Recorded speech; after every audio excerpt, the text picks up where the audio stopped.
Oluwatobi, you were one of the students attending a workshop on high-strength concrete mix design with cassava cement replacement, and we were doing a lot of work in groups, but there were some problems because some equipment was missing. First of all, where would you see it is required to add some supplementary facilities for students to do lab workshops, and how important do you think lab workshops are for the education?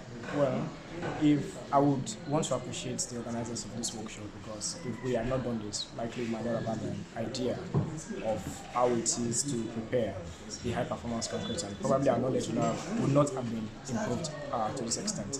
I would say that we need this little equipment, because most of the things that we use were bought by the organizers of this, and things like the weighing balance, the weighing scale, the beam balance, the beakers, and even the mixers. Many of them actually loaders, and most of them also affected the expected results of this. So if we can also have the patronage of many researchers who will come and train us on things like this to give us better ideas about things that are going on in the outside world, so that we can at least have an idea of what it means to have an improvement in the civil engineering world.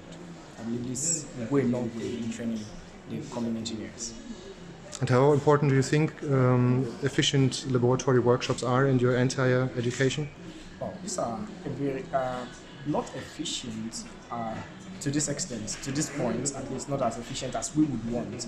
We see what people do on the internet, and most importantly, what we see people do in the outside laboratories. If we can have better improvement here, probably we'll be satisfied with what we have. But for now, I think we still have a long way to go compared to the better developed world.